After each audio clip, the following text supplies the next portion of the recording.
the Australia Dental Podcast. My name is Dominique Wood, and today I'm joined by Greg Staddams, who is a retired dentist. So welcome Thank you. to the podcast. Thank you. Now, would you like to start off a little bit talking about yourself, maybe how you got into dentistry, because you've been a dentist for over 20 years or longer? 43. 43? I didn't think it would be that long. Yeah, I graduated when I was 22, so I'm now in my late 60s, so yeah, the best part of 43 years. Wow. A long time, so. It is. And how did you get into dentistry? What sparked you to want to go down that field? In all honesty, the reason I did dentistry was when I had to make a decision of what sort of a career I wanted to do. I really wanted to be either a pilot or a dentist. They're very different. Very different. Although in some ways not so, and they're both technical. Yeah, that's true. So in the year I was thinking about applying, they weren't taking any new pilots, so that left dentistry. So it was a pretty clear choice for me. Yeah. So I decided to do it really because at that tender age of 17, all I really wanted to do was go surfing. And in order to do that, I realised that I needed to be able to fuel that in a way that was flexible, so I would be able to do something which would enable me to make money and also have time to go surfing. Yeah. I liked the idea of working with my hands, and I guess I was just lucky that academically I could pass the mark. So it ticked all the boxes at that stage of life. So cool. I embarked on my journey in the world of dentistry. And once you graduated, you travelled extensively while working. Is that? When I first graduated, back in my time, you could take a scholarship with the government. Yeah. So they paid a partial scholarship, which enabled me to do dentistry, and then as part of the conditions of that scholarship, I was obligated then to work for them for about 2 years. So being a male, and my name started with S, which is down the bottom of the alphabet, I was assigned Durham-Bandy, which is as far away from the city as you can possibly get. So basically I went out to the country to fulfil my conditions of my scholarship. And after about 18 months, a friend of mine rang up from England and said, well, look, I'm working in a surgery over here, why don't you come to England? Yeah. And he was also a guy I used to go surfing with. So England, being England, was very central to everywhere in those days for travel. Yes. So I thought, right, this is an opportunity. So I paid out my scholarship and went to England. And how long did you work over there before you? Best part of 10 years. Yeah. Worked at many surgeries, worked principally around London. Cool. In those days it was funny, it's funny. You could get off the plane as an Australian dentist. There's a lady there called Betty Philpott. Everyone knew Betty Philpott. You'd ring Betty Philpott and she'd have you a job within 2 hours. Wow. It was unbelievable. Yeah, because Australian dentists were very well regarded in England. And so you'd get off the plane, you'd ring Betty, you'd get a job, and then you'd just go. So I worked there for 10 years, probably all up half a dozen clinics around the country. Cool. So I saw a lot of English dentistry, which in those days was very different to how dentistry was practiced in Australia. Yeah. In those days in England, and I believe it's still there now, the National Health System, although it was very different then. Yeah. It cultured a different type of dentistry. It was sort of more like what I would call a McDentistry. Yeah. a conveyor belt dentistry, which is highly efficient. Yes. But wasn't dependent on loyalty. So for example, if I was working at a busy London practice, a patient would, before even seeing me, would automatically come in, do the paperwork. She would then be, or he would be assigned a hygienist, and they would have a complete hygiene. They would then automatically have an OPG. And so when the patient actually presented to me, and they would present with a mouth that was completely clean, that had oral hygiene instruction. There was an OPG on the screen. I could see everything, which was really good. And then I would do the work, or it would be assigned to several dentists. And the patients in England were very used to being treated that way. Yeah. That they would see one person, then another person, then another person. They never ever expected to see the same person Yes. twice. So that was a very different culture to the culture in Australia at the time. Yeah. And then why did you decide to come back to Australia? Too cold. Yeah, I was going to say, did you Too miss the cold. beaches? And Yeah, England's a funny place. It's like, it's once again, it's a very different culture. yes. England is, rainy 300 days of the year. And one day I remember it distinctly. I just woke up in London, snowing again, cold again, and it's always bleak. It's always overcast. Yes. In London, everything's grey, and the people wear black. Yes. There's not a lot of colour. It's very for some- gloomy. It's very gloomy, yes. And I really just got to a point where I just felt, I'm over this, I've done this, it's time to go home. Yeah. So that was a decision, and I just came home. Yeah. It was as simple as that. Yeah. And then when I came home, I initially was working, I did some work at the university where I was tutoring a lot of the students there, Cool. which was an interesting exercise in diplomacy. I soon discovered that students needed to be taught more how to deal with lecturers than they did to know how to deal with teeth. Yeah. But that was a really good experience, just seeing the academic side of dentistry, and I soon realised, look, the problem I had with the academic aspect of dentistry was that it doesn't take very long before you're actually out of practice with the hands-on clinical work. Yes. Yes. So you become redundant quite quickly under that system. And as it happened, in dentistry, most people, my peers at the time, had all bought their own practices, and one of the trappings of having your own practice is that you're obligated to be present. Yes. So the result of that is you don't get very many holidays, and you're working 6 days a week Yeah. just to keep the doors open. So I discovered that no one had had any holidays. I was going to, because that was something I was thinking of and was going to ask, is why, because you're very well established, and yeah, how come that never was an interest of yours to have your own clinic? Why was it? Yeah, so, and you're saying you didn't want to be working like 6 days a week, that would have yes. played into it? The reason the reason I didn't have my own clinic is because I worked with so many people who had their own clinics, Yeah. and I saw the trappings. Yeah. And everybody's different. Everybody has a different perspective on life, a different work ethic. Yeah.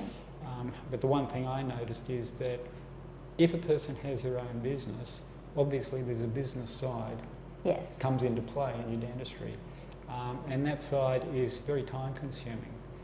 You have to, then manage books, you've got to order instruments, materials, you've got to manage staff, you've got to manage people. Yes.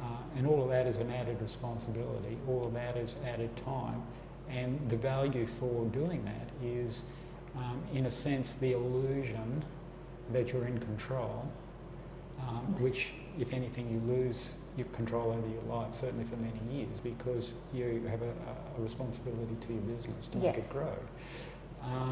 And also, I suppose the advantage is, or the seemed advantage is, that you will make more money, and that's certainly not the case in the early days. Yeah. So I looked at all of that and thought, well, is this my prime objective for doing dentistry, to have a business and make a career out of a business? And it wasn't. Yeah. I simply liked the clinical side of it. I didn't Yeah. like the business side No. of it. And the clinical side of it allowed me flexibility, Yes. because I could work at a clinic, I could take holidays, I could change clinics, and I could go surfing when I wanted to, Yeah. which I wouldn't have been able to had I been running a business. Yeah. So most of my peers went down the path of leaving, graduating, working for a practice usually 1 or 2 years, enough to get a sufficient down payment for their own business, and usually would buy a business, get married and get pretty established at an early age. So I took a different path. Yeah. But when I did return, the people who had established were now in a position where, because I hadn't had holidays, they were very open to having a locum work for them. Yeah. And not many people were doing locums, so I did locums then. Yeah. I just made a niche. So I'd just go to any place that I had a good serve. Yeah. And I'd go to the dentist and say, well, hey mate, you had a holiday. And they never had. And most of them were coastal towns. Yeah, cool. So they were more than happy for me to function as a locum, take the practice over for 6 months, keep it going, let them have a holiday, keep their marriage on the tracks, which is more often the case they had to deal with, and allowed me to fuel my passion to still serve and have an income. Cool. So I did that up till about the age of 40, which was really good. Yeah. And what made you decide, so you worked at John Street Dental for 20 plus years. Why did you pick that clinic essentially to become your home, I guess? Okay, so I'd been doing some locums in Australia for a while, and at that stage, Peter wanted a locum. Yeah. All right, and I was up visiting my parents who live in Brisbane. I thought, oh, I'll go down and check out Redcliffe. So I went down and I saw the clinic, and the first thing that struck me about John Street Dental was that it had windows. Yes. All right. So most dentists will be aware that if you walk into most dental clinics, they're usually just a cubicle in a larger rabbit warren. Yes. And they're illuminated with light, but very rarely do they have windows and gardens and that kind of a context. Yeah. So Peter's surgery was a house, and it had a really nice garden. Yes. And there was really nice windows. It was very airy. It was very light. Right. Peter himself was just a really nice guy. I just got on with Peter really well. He was just easy. He just let me be me. Yeah. He never questioned what I did. Let you do your thing, and he did. He just gave you the space to be yourself. Whereas very few dentists I'd ever worked with before were like that. They all had very set ideas on how their business was to run, and you would conform to that model, which is fine. I suppose through that process I was developed flexibility. Yeah. So rather than one mindset in dentistry is when you run your own business, you have usually a particular mindset of how you want your business to run, which is fine, it's good. You get to do it all your way. The downside of that is that you become rigid. Yes. The other side is you work for somebody and you have to adjust to what they want. Yes. The downside is you don't get to do what you want. Yes. The upside is you develop a flexible approach to your work. Yeah. Both have pros and cons. And I think in the context of this podcast, it's really important for young students, particularly starting out, to realise the difference. If you do have your own business, what are the pros, what are the cons? Yes. And if you elect to work for a business, what are the pros and what are the cons? So for me, not having a business the advantages were, I developed personally more flexible. Yeah. I had to. Secondly, I got to have holidays. Thirdly, I could go surfing. Yeah. And fourthly, I could elect to not work somewhere if I didn't wish to. In other words, it gave me You flexibility. had that to move option. on. Correct. Yes. Correct. The downside was I didn't have any stability Yeah. in that sense, and I didn't get to run the business the way I wanted to. I suppose another upside was I got to see many different business styles, Yeah. which most people wouldn't see. So I got to see a lot of different ways of doing things, a lot of different ways of running businesses, a lot of different ways of doing dentistry, because I interacted with large numbers of dentists. Yeah, meeting different people and Correct. ideas and frameworks. And different dental systems. For example, the Australian system, the English system, and so forth. So it gave me, I suppose in some regards I would think, a broader vision of what's out there. Yes. So I got to see what works and what doesn't work. I got to see a lot of shortcuts. Yeah. And I saw a lot of really strange things. Yeah. Oh, you would too. But it just gives you, I think I got a broader vision of what's out there. And the thing that really I noticed when I came back to Australia, when I was doing locums for people, is that a lot of Australian dentists, because they've spent many years in their own business, doing their own thing, their own way, without a lot of interaction with other dentists, that they were potentially missing out on a lot of possibilities and opportunities. Yeah, that's true. So I guess the bottom line is I received a different kind of an education. Yeah. A different kind of education. Once I arrived at Peters, though, I was about 40, and I guess, I don't know, I was just sick of travelling. Yeah, felt right. Yeah, I just sat there and I just thought, this is okay. I didn't have any money or anything really, because I just spent it all, just going serving. And I thought, okay, maybe it's just time to settle down a bit. Yeah. And it just felt right. Oh, cool. So it just evolved organically. Yeah. It wasn't, I didn't have a 2-year plan, a 5-year plan, and a 10-year plan. I didn't really have a plan. Yeah. So that was just my way of being. So I was just open to whatever came my Whatever, way. yeah. And it just evolved into that. Just as I didn't plan to become a mentor. Yeah. It was just that opportunity presented itself. And it seemed okay, let's go there. So you've seen a lot of changes, through dentistry from when you graduated. And I guess the main purpose of this episode was to look at what advice you would give recent graduates. So a lot of people have now been in their, first job since graduating for a month or two. What advice would you give to them? Or what what areas do you discuss when you're mentoring with recent graduates as well? Like, what do you offer, and what advice and support can you give? There's a number of things I normally address with new graduates, because obviously as a new graduate you're coming out of an academic environment, and then you're starting to function in a real world environment, and the two are very different. Yes. And also I try to point out to them or make them become aware of potential holes in their education. So for example, one obvious hole is that you're going from an academic environment into a business environment. Yes. With little, if any, study on how to run a business. And yet, chances are, a majority of younger graduates are thinking about starting up a business at some point in their career. So with virtually no education along that lines, that is a massive hole in your education. The second thing that is, I believe, missing from dentistry is this, and I would put it this way: by way of a structure, dentistry could be loosely divided into 3 areas. One is dentistry, the technical science. Yeah. How to fill a tooth, how to pull a tooth, etc. Okay? The technical science of dentistry.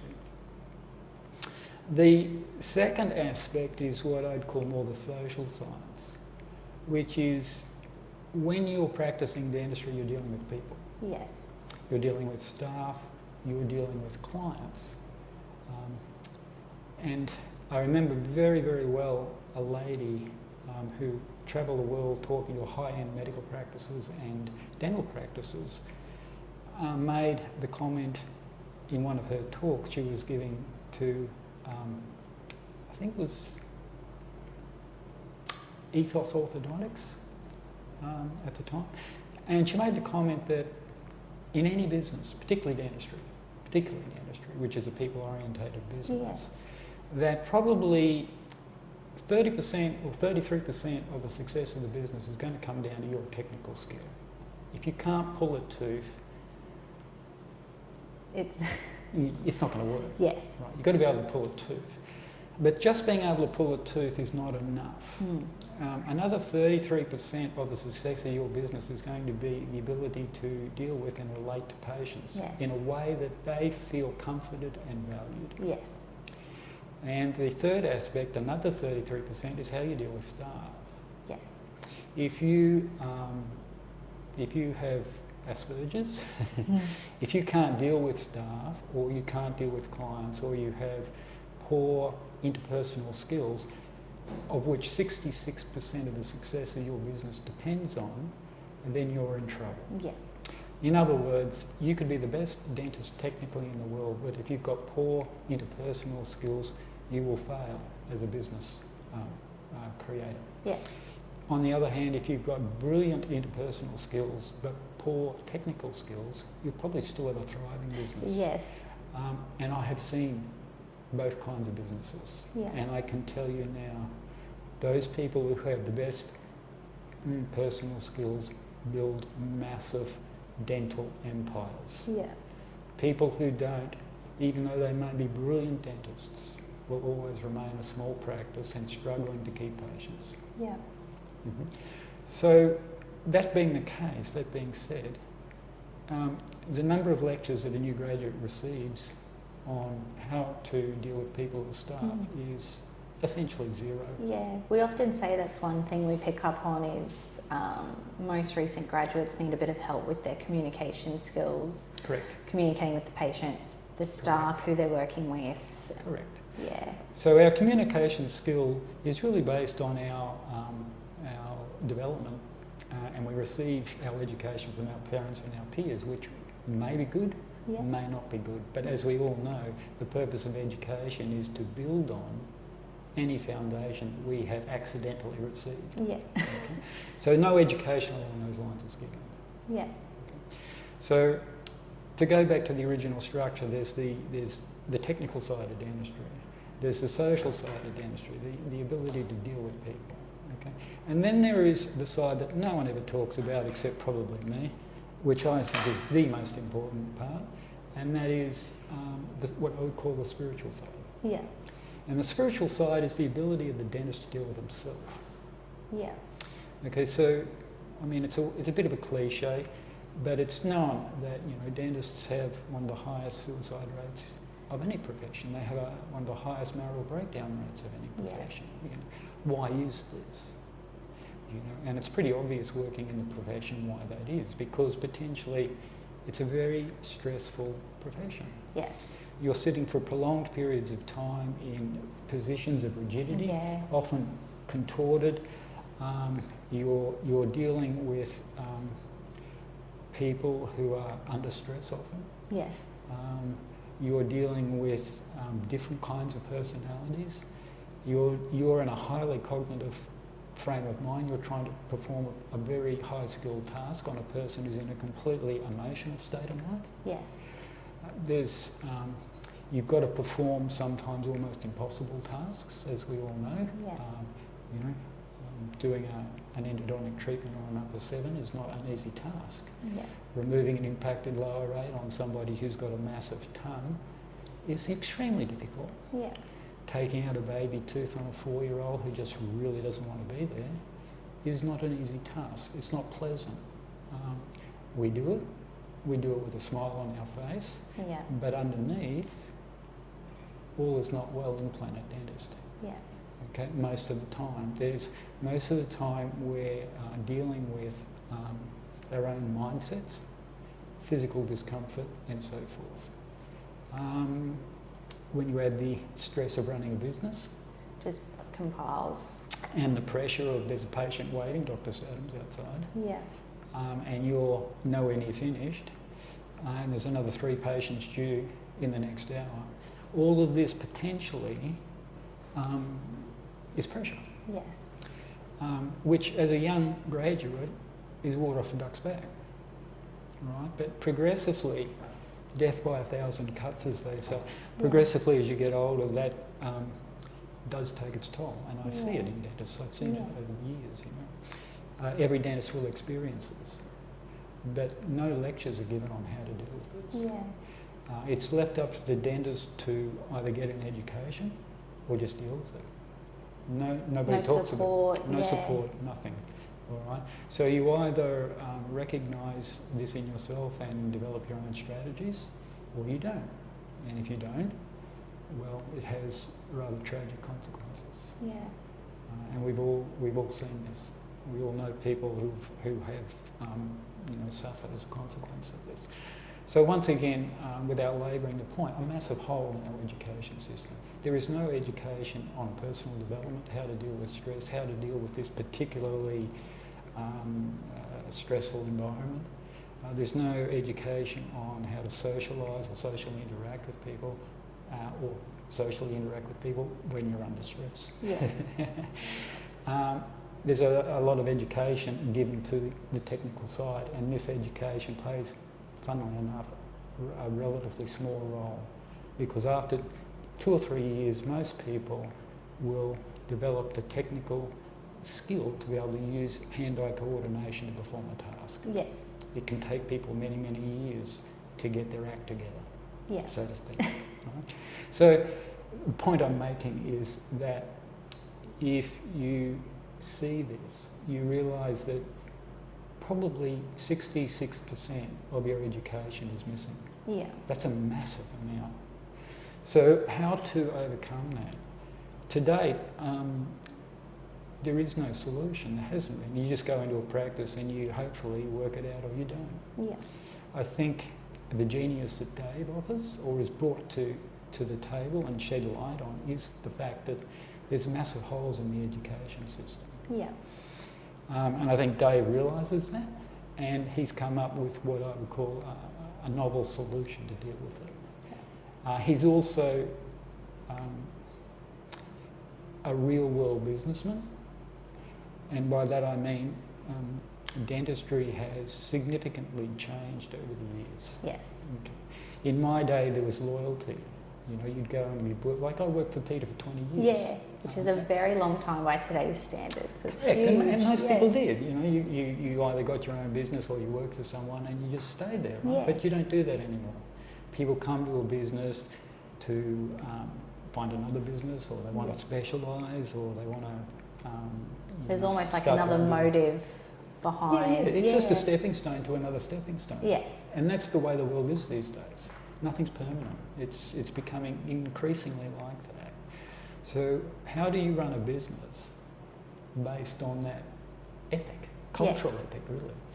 And it's very challenging. Yeah. Very challenging, because on one side of the scale you've got a younger generation who that's their ethic, rightfully or wrongfully. Yeah. It's just the way the world is. But you're dealing with a clientele, particularly with John Street Dental, which is predominantly elderly, Yes. which has an ethic. They're expecting to develop a relationship. They want a relationship. And they that continuity of care, they want to see the same Correct. provider, and They want permanence. yeah. They want a relationship. They don't want to see a new face every time they come in. So that potentially is an issue in a business that you have to find a solution for. Yes. So how do you do that? And it's quite challenging, obviously. But one of the things you can do is, I believe what Dave's done. He said, right, you know, this is the reality. People are going to come here to essentially use the practice to promote their own agenda. Yes. And there's nothing wrong with that. That's life. That's how it works. Yeah. Okay. That being the case, we have an option. We can either, you know, ignore that, or we can not support that and try to keep them as long as we can, force them in a situation, or we can just look at them and say, you know what, I'd probably do the same thing if I was a graduate, you know. So how can I support these guys and at the same time make the business grow? Yeah. Right? And the weird thing is, you support someone in their own growth, they will thank you. Yeah. It comes back to you. Right? And he realises this. So what his basic philosophy, I believe, from talking to Dave, is, okay, we find out what agenda or what your basic trajectory as a graduate is. And it's going to be either, I want somewhere to work that is going to provide me with stability and security for me to do what it is I want to do. Yeah. Or secondly, I want to come into this business so that I can amass enough wealth to buy my own business. Yeah. Or I want to stay in this long enough to learn how dentistry works so I can do something else within the dental domain. You know, maybe become an entrepreneur like Dave, maybe start up, you know, a whole chain of dental clinics, who knows. But it's like, okay, well let's be honest about it. Why are you here? You know? Let's hit it on the head. Once we know why you're here, how can we make that work for both of us? Yes. It's a win-win game. It's not a zero-sum game. Yeah. You know, we're going to exploit you for as much as we can. You're going to exploit us for as much as we can, and we'll go our own ways as enemies afterwards. That's a very poor business model. Yes. So it's more like, okay, you've got your goals and values. We have our goals and values. They may be similar, they may be different. Doesn't matter. How do we work together to get the best result for both of us? Yes. Now, to me, that's a good work ethic. Yes. You know, it takes into consideration everybody from their own perspectives. It gives credence to everybody's perspective, and it's a cooperative, healthy, symbiotic relationship, which ultimately what business is. Yeah. So out of that has come this training program which Dave has designed, and it's will be an ever-evolving process, Yeah. obviously, and it's still at its inception. But basically, you know, one of its goals would be to address, number one, those issues, those massive holes in the education system, and also to address whatever issues the dentists have. Yeah. To find out where are you struggling. It opens that door, I think, whereas, you know, at other clinics and practices, they're kind of just, here's your room, here's your dental assistant, and that's kind of it. Correct. But having, that support and that open communication, Correct. Makes Correct. a huge difference. Correct. It's, once again, it's communication. Yeah. It's coming down and saying, okay, look, we can provide education in these areas which we see you are probably going to be deficient in. Yes. But apart from that, as you are evolving as a dentist, you will come to realise there are areas that you're struggling with. There are areas you need to know more about. There are things that you're not quite sure of, or how do we fast track this? You might know the technical side of dentistry, but you know, if someone can come up to you and say, hey, I've done this for 40 years, you know, I've got about 10,000 crowns under my belt, I can show you what burrs to use, I can show you a few Yes. shortcuts that can take an hour appointment and cut it down to half an hour, and at the end of the day, you're going to get a better result, you're going to make more money, the business is going to make more money, the patient's going to be more happy, and they're going to get a better job. Is that something you'd be interested in? Yeah. Well, of course it would. Yeah. But you're not going to receive that sort of offer in the majority of practices. Yes. Let alone in a formal situation such as a training program provided by that clinic. So this is one of the things that I think this training program offers, is that it says, okay guys, we get you, we see you, we understand where you're coming from, how can we make this work better for you? What do we need to do? Let's have a conversation about it, and moreover, let's put some practical strategies around that. Yes. So we can, for example, say, look, okay, you guys are struggling with doing surgical extractions because you had one lecture in fourth year, was it? Maybe 2 lectures. Oh yes. On surgical extractions. Okay, so you can go along to a CPD event, which is fine. Yeah. Chances are you're going to receive state-of-the-art knowledge on how to extract teeth, which you're probably not going to be able to apply to any practical extent in a suburban practice, because nobody's going to afford to pay for that sort of technique and protocols. We, on the other hand, can bring in somebody who's been doing this all their life and they can sit down and have a chat to you about the areas that you need help with. Yeah. Maybe they can sit with you. Yeah, well, you've got a patient, and yes. Right. So it's a very big difference between going to and getting CPD points and sitting down with someone on a one-to-one. And I think talking. too, being able to have that hands-on experience Absolutely. as well makes such a huge difference. Absolutely, Yeah. absolutely. It's like somebody can, and it gives you the confidence. It's like if you've got a difficult case and you've got somebody in the room who's an expert, who's supporting you Yeah. through that process without interfering, but just there as a backup in case, then the chances are you're going to take more risks. Yes. And you have to pass certain thresholds. You've got to take risks. You've got to explore and experiment a little to learn. Yes. If you've got no support, that is scary as, because you're working on a live person. Yeah. And things can go wrong. Things will go wrong. Yeah. Things will go Yeah, wrong. they will. Things will go wrong. Anybody who thinks that learning does not come with failures just really hasn't learned. Yeah. Failure is part of the process, or what we call failure is, I call it feedback, but essentially, shit will happen. Yeah. And you have to be able to deal with those situations when they occur. That means you have to be able to talk to a patient. Yeah, explain what's happening, Correct. what's going on. In such a way that you're not going to get litigated Yes. against. Furthermore, in a way that you are going to retain that patient and hopefully retain that patient with an even deeper understanding than prior to the mistake, Yes. which is often the case if you do it correctly. But once again, mistakes happen rarely, but they do occur.